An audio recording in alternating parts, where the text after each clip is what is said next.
everyone. I'm Sujani, faculty in physics at Institute of Aeronautical Engineering, Hyderabad.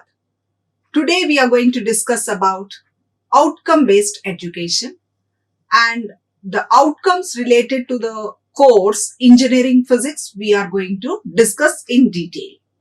So let us see what is outcome-based education. This topic, outcome-based education, is a very important and vital topic in our education process throughout the world. So it is good to know about it in detail. So when it comes to outcome-based education, it is a student-centric education process. It is a student-centric education process that focuses on what the students can do or the abilities that they should develop after they are taught. And here the focus is not on what we teach, but what the students learn. So if we have to put it in a nutshell, it is a learner-centric approach. So the focus is always on the learner. The approach is always learner-centric approach. So to understand outcome-based education, which we call in short form as OBE, O stands for outcome, B based education, E stands for education. So let us first understand what is an outcome. Even though it is very clear, but let us try to understand in this context what an outcome is. An outcome is what the learner will be able to do or perform as a result of some experience. And an outcome of an education, whenever we are there doing a program, is what the student should be able to do at the end of the program or the course or the instructions. So this is what we call it as outcome. So outcome should clearly talk about what the student will be able to do at the end of the program. Now, when it comes to outcomes, there are three types of outcomes: knowledge-based outcomes, skill-based, and attitude-based.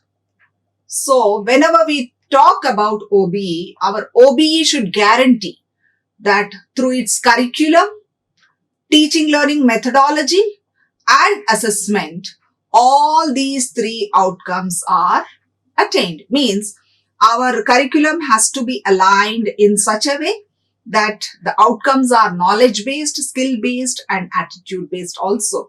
The same way, whatever methods we use in the teaching learning methodology and the assessment methods, all of them should be aligned in such a way that these three outcomes can be taken care of.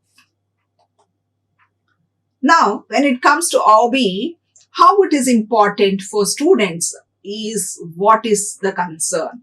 So it includes what is important for the students and then organize the curriculum, instructions, and assessment. So the three things I was talking about, one is the curriculum, instructions here, the teaching learning methodology which we use to give the instructions, and the assessments method. So we have to make sure this learning ultimately happens. So what we are concerned here about is what is the learning that occurs at the end of the program. So everything has to be aligned in such a way. Now, if we talk about institutes, how are the institutes following this? So institutes which are adopting OBE, that is outcome education, outcome-based education, they try to bring in changes in the curriculum by dynamically adapting to the requirements of different stakeholders. Who are the stakeholders here? Like students, parents, industry personnel, and recruiters. So the first thing is the curriculum. So when the institute is framing the curriculum, they keep in mind the requirements of the stakeholders. What is the requirement of the students? What the parents require and what the industry requires at this point of time, and the recruiters who are recruiting these students. So keeping all of them in mind. So the curriculum is designed. So the institutes itself will adapt to the changes according to the requirements of their stakeholders. So it is all about feedback and outcomes. Now coming to accreditation. So first let us understand what is accreditation and how it is connected to the outcome-based education. So National Board of Accreditation, that is what we call as NBA.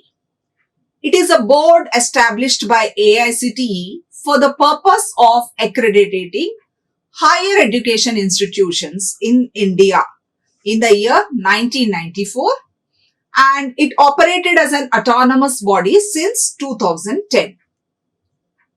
And from this year, that is the academic year 2021-22, NBA is mandatory for AICTE recognition. So if an institute wants AICTE recognition, then NBA is mandatory. So all of them have to go for NBA. NBA is all about outcome-based education.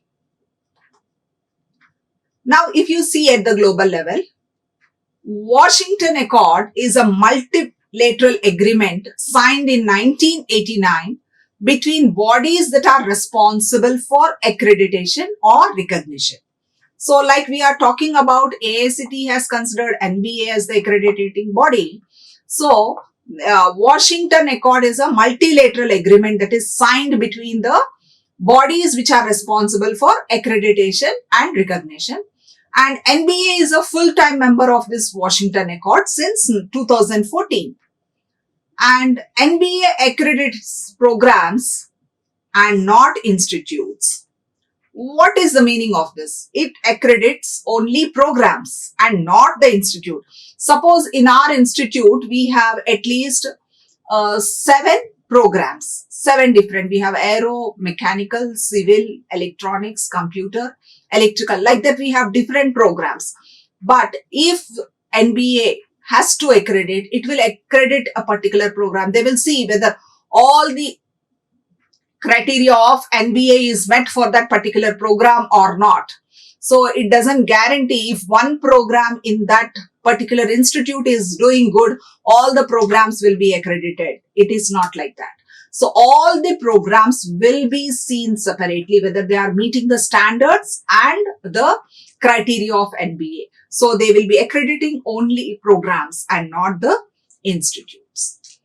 So before applying for NBA, what the institutes have to do, each department in the institute should make sure that their COs are well defined. What are COs here?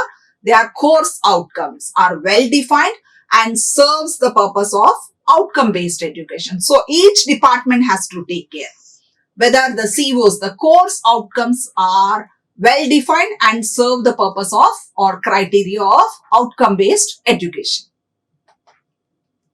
Now, what are the advantages of this accreditation? Why should we go for accreditation? So because of this accreditation, we get international recognition and global employment opportunities. The students who pass out from these accredited colleges, so they will have international recognition. Suppose a student who's studying in India, wants to go and do his further studies abroad. And if he specifies his college and if it is an accredited program, it will be recognized there. And also the global employment opportunities also will increase. And the second thing is more employable and innovative graduates, because whatever we are doing here is all learner centric. Does not end with teaching. So we get more employable, means they are learning all the skills that are required for employment. So what they learn here is the professional skills, soft skills, social responsibilities and ethics. All these are incorporated in the graduate attributes. Therefore, they are more employable and they are more innovative. Then the next one is better visibility and reputation of the technical institution among stakeholders. We have already spoken about the stakeholders, the students, the parents, the industry personnel, and also the recruiters. So these people, what they look for is the program accredited? If it is accredited, then it will be a reputed one, and better visibility because of the accreditation, because of the people. So suppose a recruiter wants to recruit students from a particular institute. So he wants to look at the standards of the institute. So what they assume is if they are following the standards of outcome based education, so the outcomes are good. So the students will be very good. They will be very innovative or employable. Next, improving the commitment and involvement of all the stakeholders. So how are we involving the stakeholders here? So in the beginning itself, I said the institutes are framing the curriculum based on the requirements of the stakeholders. So what the stakeholders want, what kind of courses the students would like to take or the programs they want to take. So based on that, and if you talk about the industry personnel, what is the latest technology the industry is working on? So getting the feedback from them, and according to their feedback, we are framing the curriculum. Means we are involving the stakeholders right from the framing of the curriculum. Then enabling the graduates to excel in their profession and accomplish greater heights in their careers. So how are we enabling the graduates to excel in their profession? By bringing a holistic development among the students. It is not only related to the academics, but it is also related to their extracurricular, co-curricular activities, which are related to the projects or the talks or the seminars or the tech talks, and all these things will try to bring very good professionals and will help them to achieve greater heights in their careers. And then we also prepare students for leadership positions and challenging them and making them aware of the opportunities in the technology and development by giving them the right kind of exposure to the latest technology. So we are giving them the opportunity to be aware of those things, and also at the same time giving them opportunities for leadership positions in different areas. Then what are the benefits for the faculty members? Because the faculty members have to be motivated for continuing with this outcome-based education. If they have to switch from our traditional based education to the OBE based education, what are the main things the faculty are benefited is they will become far more creative and innovative career, because they also have to be creative in using different teaching learning methods to bring out the latest technology or to bring out the talent out of the students. Then faculty members will no longer feel the pressure of having to be the source of all the knowledge. So previously only the faculty, whatever the faculty teaches, the students are able to take. But now there is no limit for resources. They can get the knowledge from anywhere. So the faculty members are only facilitating the students in getting the knowledge. So they don't feel the pressure much now. And then faculty members shape the thinking and vision of the students. So with this kind of education, they try to inculcate certain things. They change, they shape their vision and thinking. No, before, if the student is thinking, I'll have to just learn these things and just pass out of the institute, then what next? If they are not capable or if they are not employable, there is no use of the education. So if they have to be employable, they should learn all the skills when they are in the institute itself. So that way, they shape the thinking and the vision of the students towards a course. Now, let us just see what are the major differences between a traditional education and the outcome-based education. Traditional education is based on grades and ranks. It is a ranks or a grades-based assessment. But here, the desired outcome or the goals-based assessment, whether the outcomes, whatever we want to make the students learn, whether we are able to do it or not. So it is outcome-based. Then grades here are derived from points based on activities, assignments, exams, etc. Here, completion of education implies the learner has achieved the set goals. So, only when they set goals, what are the outcomes or the objectives of that particular course, if they are achieved, so they have completed their education. Then here, the judgment methods are shaped from previous results. Sometimes the previous results also affect their the judgment methods. But here, they are shaped from continuous evaluation. The student is being evaluated on a continuous basis. Then only summative assessments means there is only one exam at the end of the year. And if the student is not able to perform at the end, then he stands nowhere. But here in continuous assessment, there will be informative, continuous internal evaluations, and also the summative assessments which will happen at the end of the semesters.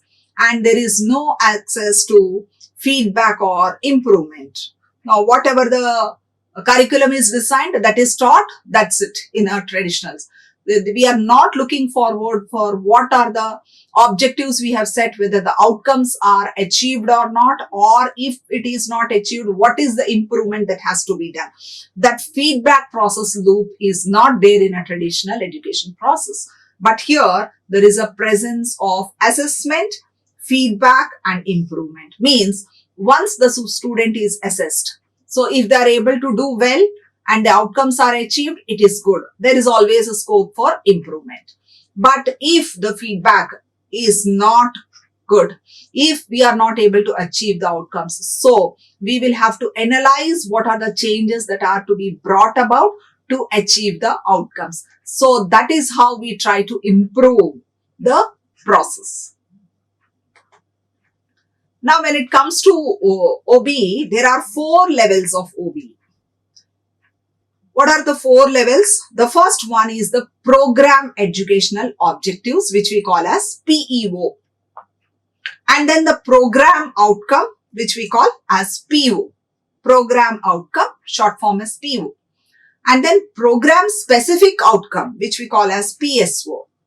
And then the course outcome.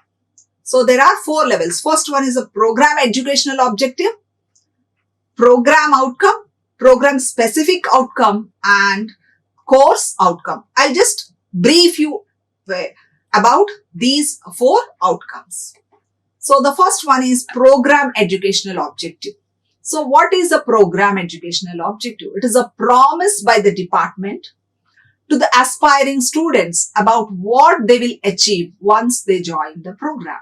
Means, if a student joins that particular program, what is it they are going to achieve? So the student can see the PEOs and decide what they want to do.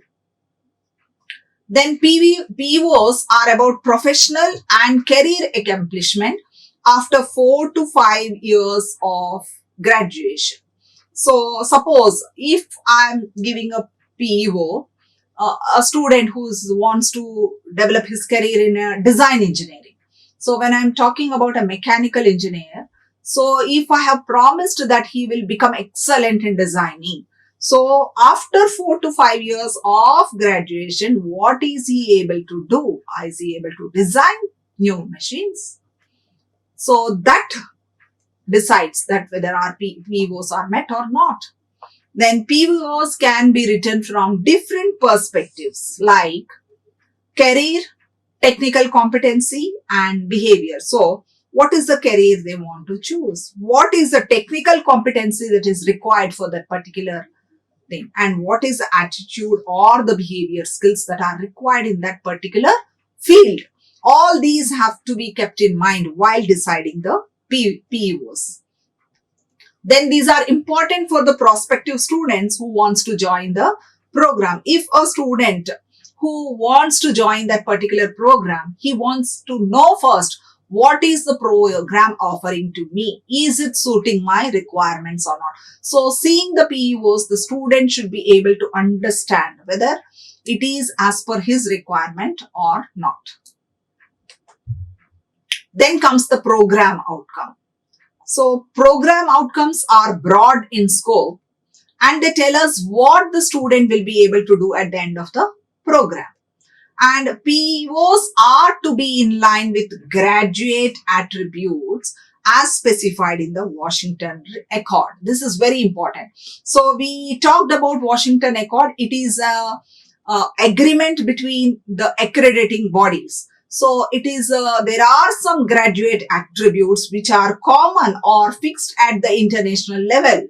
So whatever POs are there, they have to be aligned with the graduate attributes as specified by the Washington Accord. And the next important thing is whatever POs we are setting, they have to be specific, measurable, and achievable. So these 3 points are very important. That is why I have highlighted. If you have decided a PO, so first thing you have to see whether it is specific or not to that particular program, and whether you can measure, so whether the program outcomes are achieved or not. And sometimes you may set the programs which are not achievable, then we may not get the target. So we should also check whether they are achievable or not. Now, NBA, which is the accrediting body in India, it has defined 12 POs, 12 program outcomes, and it is common for all institutes in India. So if you see your syllabus book, where do you find these POs for that particular program? If you see the copy of your syllabus book, there will be a clear mention of the course objectives and the course outcomes along with the COPO articulation matrix for all courses, whatever course you are doing. So if you read this document, you will be clearly able to understand what is the objective of this course. What is it in mind when the teacher is mentioning this course? What is the objective? And what are the outcomes? Means after doing the course, what the student will be able to do. Everything will be mentioned very clearly in that document. Now, if you see what are the program outcomes as defined by NBA, I said they're common for all institutes which are set by NBA.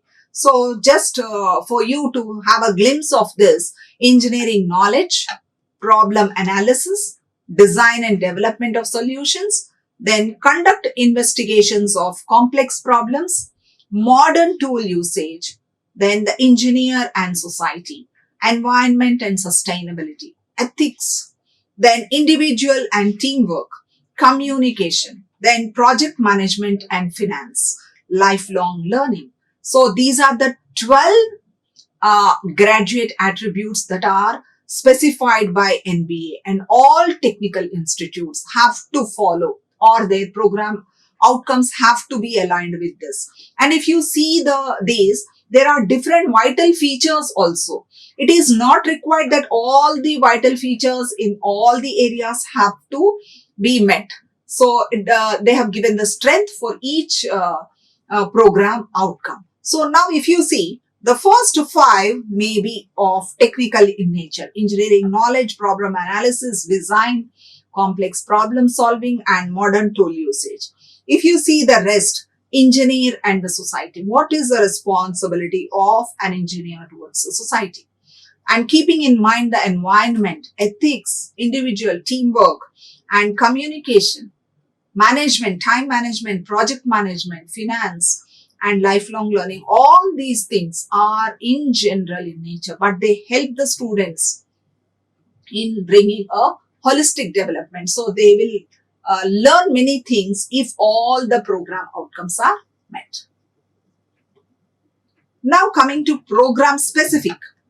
What is a program specific outcome? So when I'm talking about program outcome, they are general in nature, because whatever NBA has specified for an engineering program, for a technical institute, these are the POs. But in our technical institute, we have different programs. As I said, we have aeronautical engineering, we have mechanical engineering, civil engineering.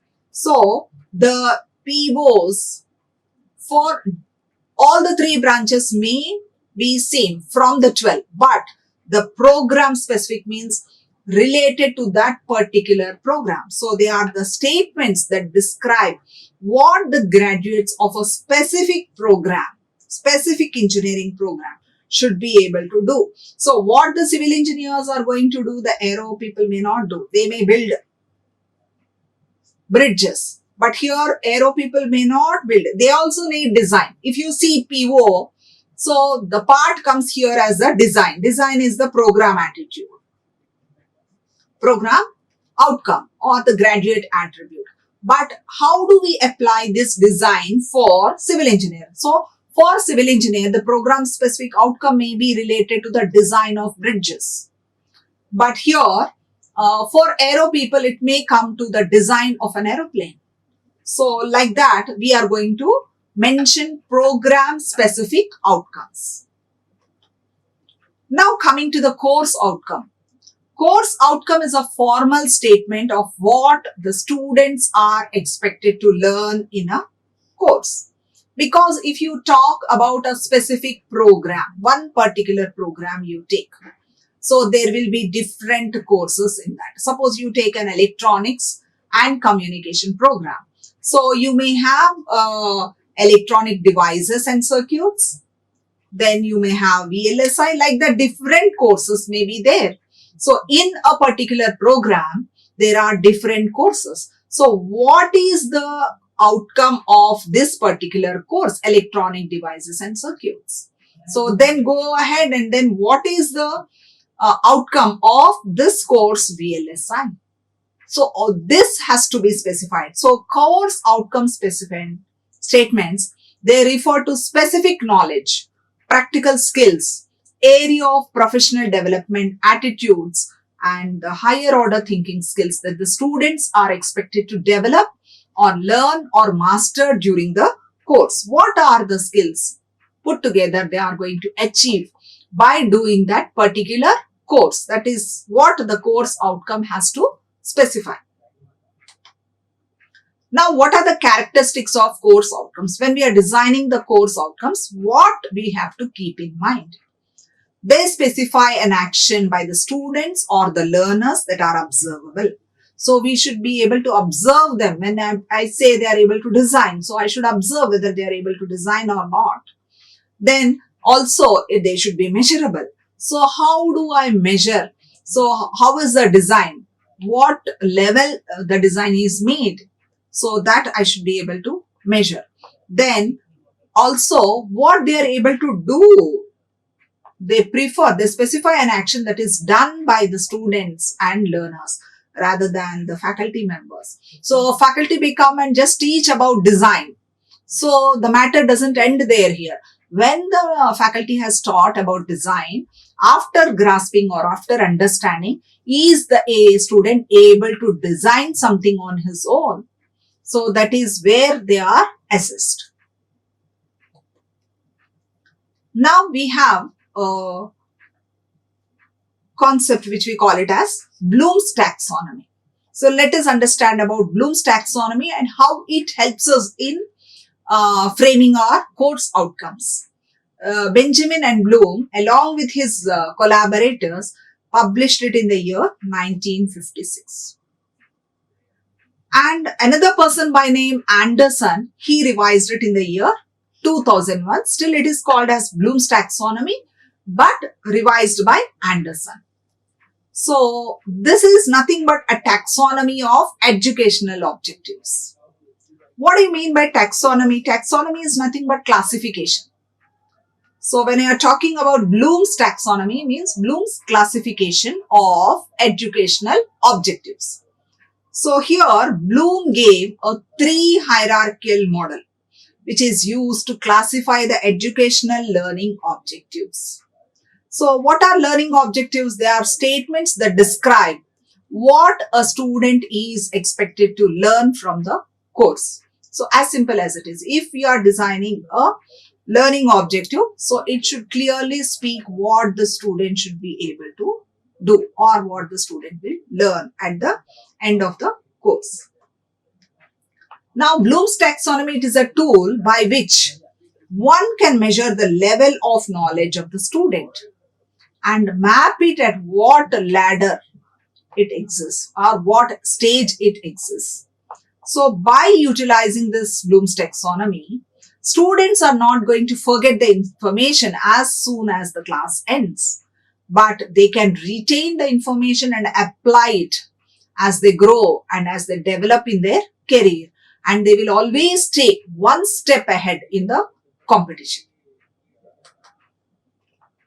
Bloom's taxonomy is considered as a global language of education.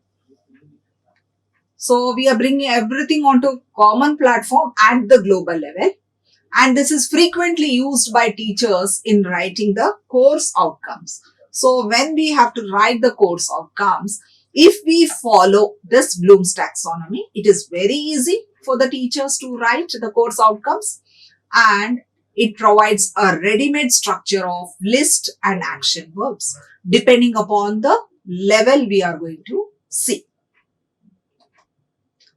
And according to Bloom, learning takes place in three different domains. The first one is cognitive domain, always related to the head. And the second one is affective domain, related to heart. And then the psychomotor domain, which is done with the hands, which they perform and show. So how we put all the three domains is related to the head, heart, and the hands. So cognitive domain of learning is related to our brain. That is why I said it is related to head. That is intellectual things, skills like thinking, reasoning, problem solving, etc. So all these are related to the brain, how the brain functions, how they can utilize the capacity of the brain. That is the cognitive domain. Then affective domain is related to the feelings, emotions. So that is why when we are talking about the graduate attributes, we are also talking about the social responsibilities, environmental responsibilities of the students. So the affective domain plays a role here. Then comes the psychomotor domain, which is related to motor skills. Motor skills means what the student will be able to perform or create and show you. So according to Bloom, all these three domains are there. Now, as I told you, in cognitive domain, the first one given by Benjamin Bloom in the year 1956. These are the levels that are there in the Bloom's taxonomy: knowledge, comprehension, application, analysis, synthesis, and evaluation. If you see, they're all noun forms. They're all noun forms. But the same taxonomy was revised or modified by Anderson in the year 2001. And what was the change that was brought is, he has changed from noun forms to verb forms. So that made things easy for people or the faculty or the teachers to measure, because whatever course outcomes we are designing, they have to be measurable. So they are changed to verb form. So for knowledge, it is remember. For comprehension, it is understand. For application, it is apply. And for analysis, it is analyze. And the synthesis and evaluation are swapped. Evaluate has brought to this level and created the top level. So when they're able to create something, means synthesis all the information that they have, and then they will create something new. So that is the topmost level of learning. Now, if you see the stages, we'll just discuss a few minutes about these stages because they are very important even in the student point of view. The stages ascend in complexity, and also they specify what is the demand from the students, what the levels demand from the students. First, the students need to simply remember the information. So if you see at the bottom level, what is there? It is remember. So at this stage, the student has to only just remember the information. But reciting something does not demonstrate having learned it. It is only memorization. It is only memorization. Then the next level is understand. With understanding comes the ability to explain the ideas and concepts to others. So what is the next level? Understand. When the student understands, what is the ability that is developed? He is able to explain his ideas and concepts to others. Then comes the apply. apply. So the students are challenged to apply the information and use it in new ways. So whatever information they have, first they have got the information, they remember it, and then they understand and are now able to apply and use it in new ways.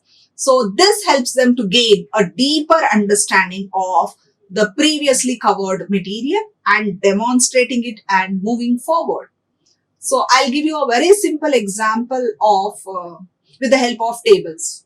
So in childhood, uh, all of us learn tables. Suppose if I say 2 twos are 4, children recite tables. 2 twos are 4, 2 threes are 6, 2 fours are 8. Without thinking anything, they will just simply remember and they tell. Maybe at the lowest level, they just recite the tables. Now, if a child has to understand what this means, so this means 2 when added 2 times gives us 4. Then 2 threes are 6 means what? 2 when added 3 times is giving us 6. That is how he will try to understand. Okay. Now, the next stage, how to apply. Now, because he understood 2's when added are giving us the result. Now, suppose a mother gives a 10 rupee note and asks him to get some toffees, each toffee costing 2 rupees. So, if he understands this concept, 2's when added 5 times give us 10. So, he will know that he will get 5 toffees when he is taking 10 rupees, each toffee costing 2 rupees. So, he is applying. He should know if the shopkeeper gives only 4 toffees after taking 10 rupees, he will be able to ask, why are you giving 4? That is how. That is the simplest of the example I am giving. Okay. Then comes the analyzing part. So, in analysis, the student asks the students to examine the information in a new way. So, he will examine the information, whatever is given, in a new way. And evaluation demands the students to appraise the material in a way that lets them to defend or argue against it, what they determine. What is their logic they have applied? They should be able to defend and argue against it. And the final step is creating. So, which entails developing a new product or a new point of view. So, all these are different levels in the cognitive domain. Now, when you have seen these levels, remember, understand and apply require lower order thinking skills. They are lower order thinking skills. Analyze, evaluate and create. They are higher order thinking skills, which we call it as HOTS. So, if you have done your studies in a textbook, if you take for example, there are questions at the end, exercises at the end. And in some textbooks, especially if you follow these NCERT books and all, there are always questions which we call them as HOTS. What are these HOTS?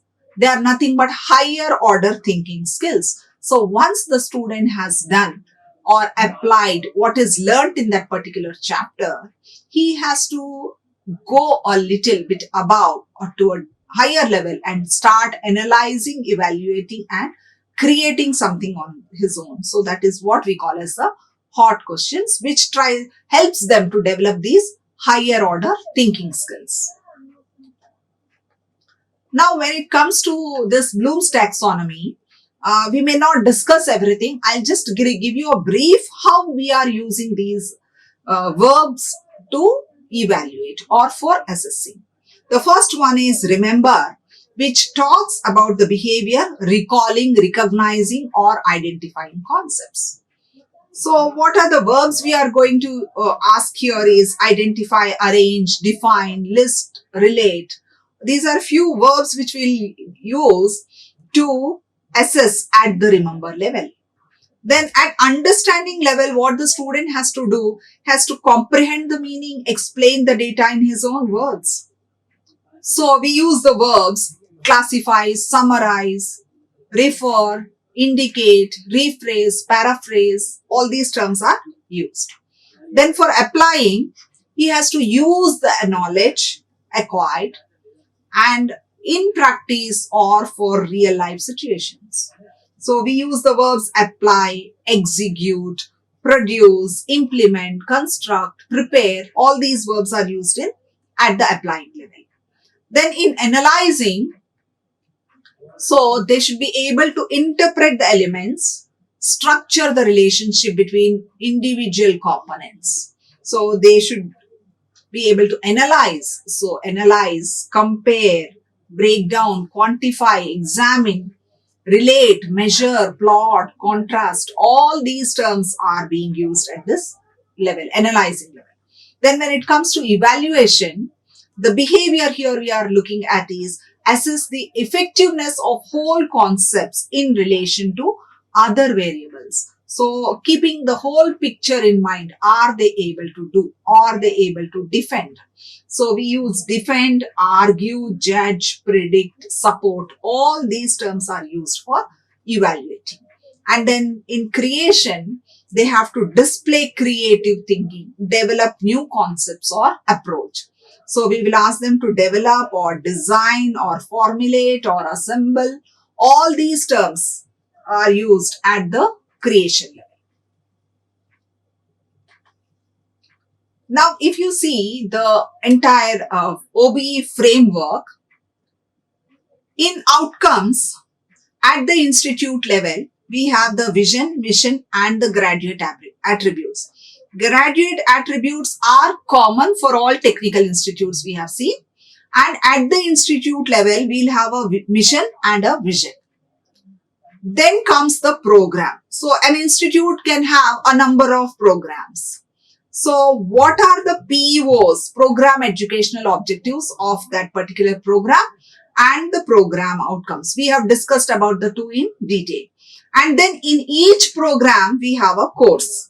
I'm putting everything in a nutshell for you to understand clearly.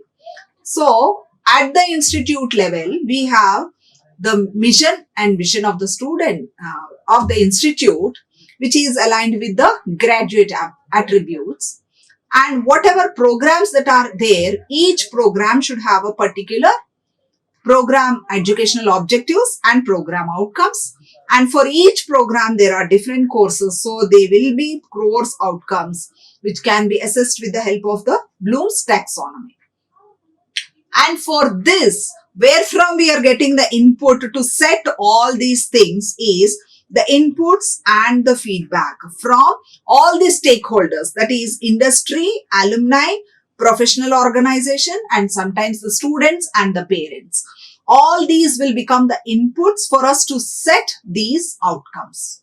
Now from here, once these are set, then comes the learning activities or framing of the curriculum and the teaching learning methodology. If we are framing the curriculum as per the requirement or as per our PEOs, what are the teaching learning methods we are using, and what are the learning activities that are given to the students for them to develop those abilities, and how are we assessing them, whether we have achieved the required outcomes or not. So all this will happen.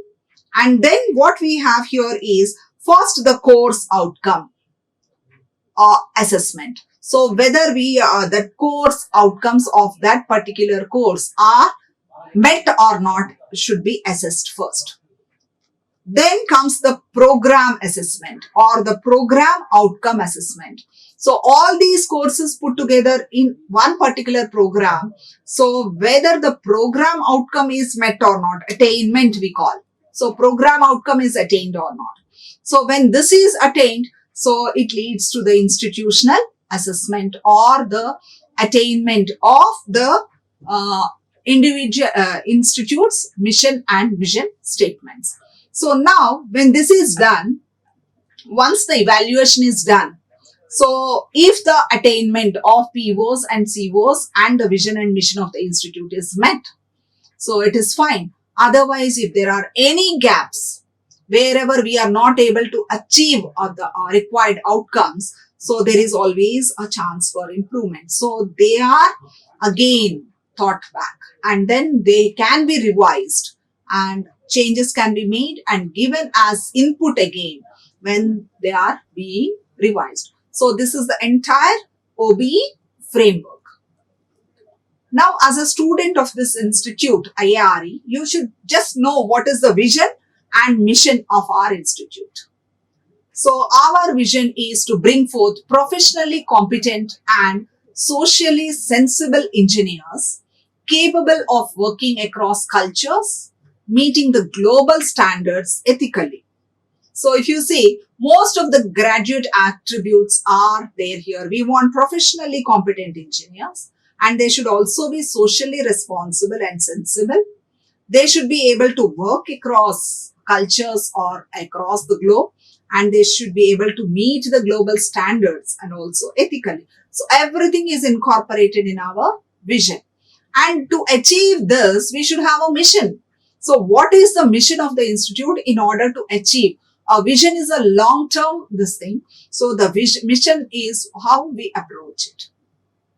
So for achieving this vision, what we are doing, we are providing the students with an extensive and exceptional education that prepares them to excel in their profession, and they are guided by dynamic intellectual community. Here may be the faculty or what guest lectures, whatever we are arranging. So they are able to be guided by the dynamic and intellectual community, and they are able to face the technically complex world with creative leadership qualities. So this is the mission we are using to achieve our vision. Now, when it comes to assessment, so we have seen different levels in Bloom's taxonomy, the learning levels. Remember, understand, apply, analyze, evaluate, and create. So how are we going to assess based on at different levels? So if you see, mostly the first three I can say. Remember, understand, apply, analyze. We have fixed our examinations. The CIE, which we call it as continuous internal evaluation, and the SEE. CIE we usually have for 2 hours and the SEE for 3 hours. So these are fixed hour examinations which we are using to evaluate or to assess these levels. Remember, understand, apply, and analyze. And then what I was talking about, the higher order skills like evaluating and creating, we use course projects, mini projects and major projects, and also FSI, full semester internship projects. These things we are using to evaluate at higher levels. So evaluating and creating can be assessed based on the projects. Now, when it comes to Bloom's taxonomy, for a particular theory course, if you take, how we are going to divide these levels. So first we'll talk about continuous assessment. One is theory and the other is practical. So in theory, we have two, CIE 1, continuous internal evaluation 1 and 2. So CIE, when we have for 20 marks, 30% of the questions will be remembering, 60% understanding, and 10% applying. I told you in very few cases we go to the analyzing level in fixed hour examinations. So this is how we are dividing the questions when we are setting the paper for CIE. Now when it comes to CIE 2, so the level of knowledge also we are taking you up. So what are the changes that are brought? Remembering is only 30, then understanding 50, and applying will be 20. So the application part increases here, whether you are able to apply the knowledge that you have learned is being assessed. So that level is taken up. Now when it comes to AAT, in AAT here stands for alternate assessment tools. So we may use tech talks or concept videos or term papers or open-ended experiments, whatever we consider in AAT. Most of the times we are seeing whether the application part is good or not. 30% is for application, 40% for analyzing, and 30% for evaluating. So we all have seen whether the student is able to apply the information or not. At analyzing level, whether he is able to argue or defend. Suppose if he is using a particular material to do a project. So whether he is able to defend why he is using that only and why not the other material. And then evaluate. He is able to evaluate what is done. So this is how the learning levels are being assessed. Then when it comes to practical examination, 10% may be remembering, 20 will be understanding, 40 will be application, and 30 will be analyzing.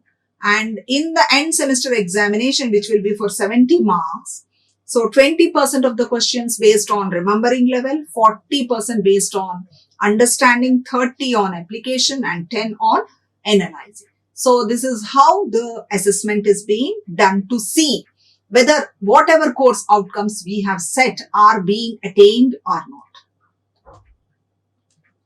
Then assessment methods based on Bloom's taxonomy. So if you are talking about rubric based continuous assessment,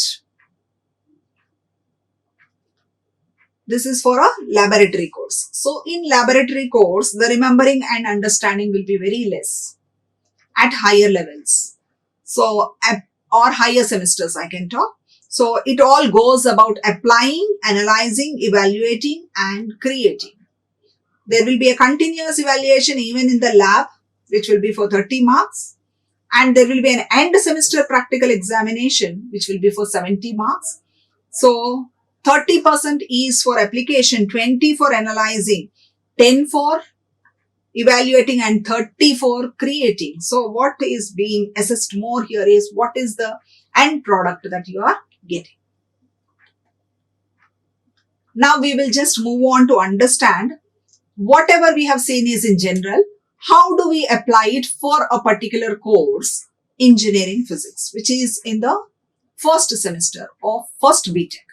So in this course, what is this course overview? Overview of the course means what this course describes. So this is structured specifically to make the students understand some of the core topics in physics which are essential for further studies in engineering. This is very important. So when a student is doing a graduation in engineering, whatever program it may be, so he needs some basics. And to understand, physics is the foundation course for all engineering programs. So here we are teaching them the core topics in physics which are essential for further studies in engineering. And then it focuses on illustrating and developing an understanding of the interplay between problem solving and practical applications. So slowly an engineer has to move from a remember and understanding level to application and problem solving levels. So we are, by understanding the concepts and using them, how do we take them to the problem solving and practical applications, which may include experimental techniques and using the modern equipment.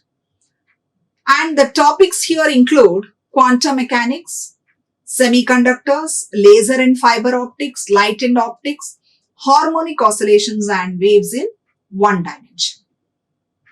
So at the end of this course, this will help the students to appreciate the diverse real-time applications in technological fields in the respective branches. So they will try to understand how this course helps them to understand the applications in different technological fields.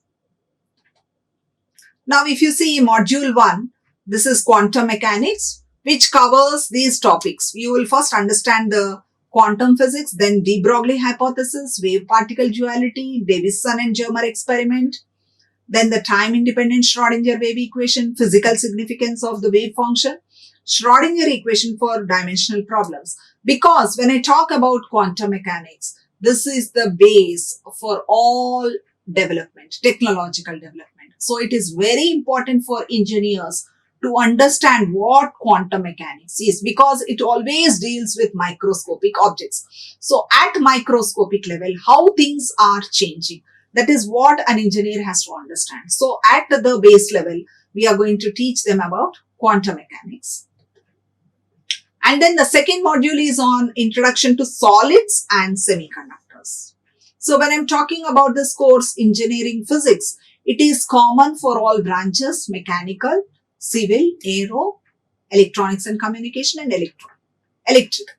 So here what we are teaching is starting from introduction of free electron theory and quantum theory, and then the Bloch theorem, which talks about the periodic potential, then the chronic penny model, how it is modified, and then comes the classification of materials, metals, semiconductors, insulators. And in semiconductors, we study in detail about intrinsic and extrinsic semiconductors and the dependence of Fermi level and variation of Fermi level with carrier concentration and temperature. And then finally, we see the Hall effect and the experiment related to it. How these experimental techniques help us to understand the concept well, that can be understood with the help of the Hall effect. Then we have laser and fiber optics, which is very important in communication. So here they study all the basics of laser and fiber optics, if at all they have to use it in communication.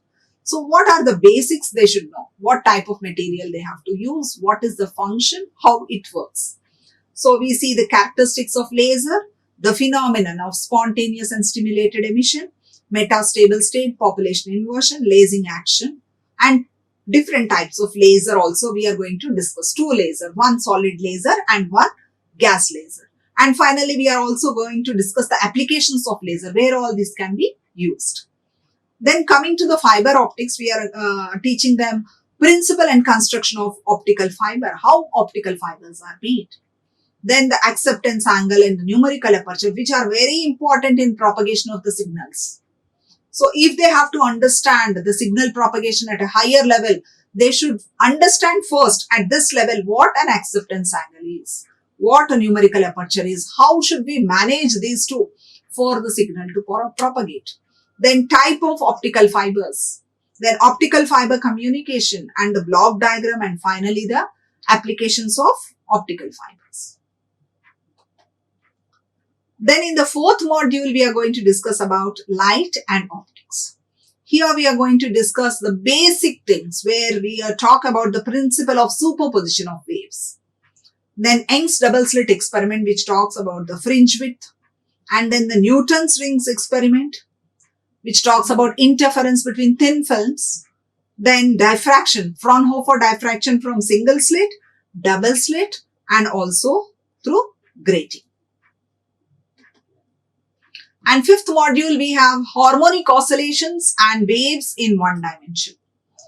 So when it comes to oscillators, they are very important because even if you see in any branch, mechanical or aero or civil, wherever, there are oscillations, and how do we manage those oscillations? Sometimes they are required, sometimes they are not required.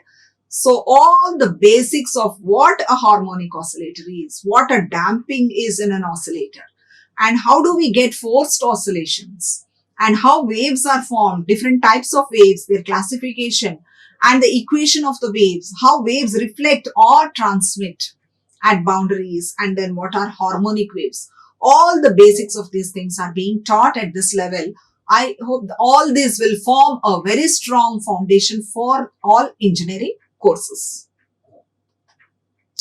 Now, if I'm talking about the course, what is the objective of this course is very important. What are the course objectives? So if a teacher is teaching this course, what is the objective of the teacher to teach the course?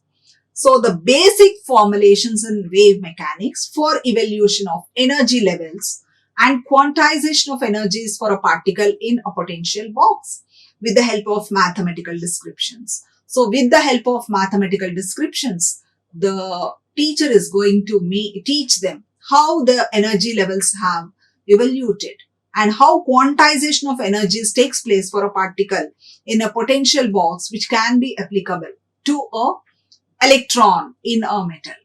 So that is how it is related. Then the fundamental properties of semiconductors, including the band gap, the charge carrier concentration, the doping, and transport mechanisms. So the student will understand the properties of these materials. Therefore, when they have to use them at a later stage, they will know how band gap plays an important role in conduction. And what will be the charge carrier concentration of different materials? How do we increase the conduction by the doping and what is the transport mechanism. All these things they will understand. Then in the third objective is to see simple optical setups and experimental approaches of light and laser using it interaction with matter. So here we are doing lot of experiments, the Young's double slit experiment, the Newton's rings experiment, or the double slit, single slit grating experiment. Will teach them the experimental approaches. So if they have to do an experiment, so what is the theory they should know behind it and what should be the experimental approach. Then basic comparative studies between harmonic oscillators. As I told you, we can compare what a simple harmonic oscillator is, what happens with the damping in that oscillator. So how do we apply a force, a periodic force to sustain the oscillations? So different types of oscillators we are going to use, and also waves and the relationships on practical problems. So these are the course objectives of this particular course, Engineering Physics. Now when it comes to the course outcome, so in course outcome what we are going to do is, we are going to address the abilities to be attained by the students upon the completion of the course. So on completing this course, what are the abilities that the student is going to develop? So what is the course learning outcome formula here is, the student should be able to plus behavior. What is the behavioral evidence?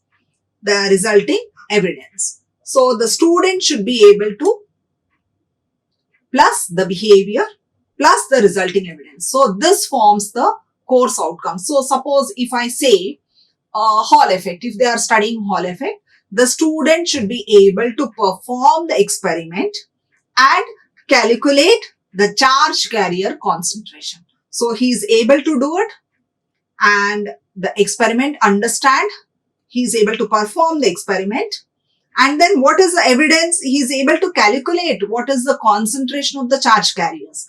So this should be the outcome. If I'm just teaching Hall effect and leaving, they will just remember it. It does not end there. So he has to first understand and he has to apply. So all these things are being assessed with the help of the course outcome.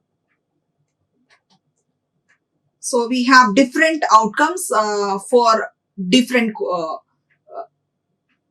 modules we have set. So we have total 10 outcomes here, and the course knowledge competency level we will just discuss at last. So when we are talking about the Bloom's taxonomy, we have seen different levels: the remember, understand, apply, analyze, and evaluate. So when it comes to this particular course, as I told you, it is a very basic foundation course for all branches of engineering. So what we are trying to do here is maximum understand level, not remembering. Remembering is over for them. So at the engineering level, when they're coming in the first year, what they have to understand here is all the basic principles which they can apply in engineering. So the major focus here is on understanding level. So I can say 6 out of 10 parts is understanding, and then we also teach them how to apply these concepts. So after understanding, whether they are able to apply these concepts in a given problem. So that is how the competency level for this course is being done. So analyze and evaluate, we are not much taking care of here. So maybe in experiments or in projects or in AAT that will be taken care of. So I will stop here and we'll continue our discussion in the next lecture. See you again. Thank you. Like, share and subscribe. Hit the bell icon for more updates.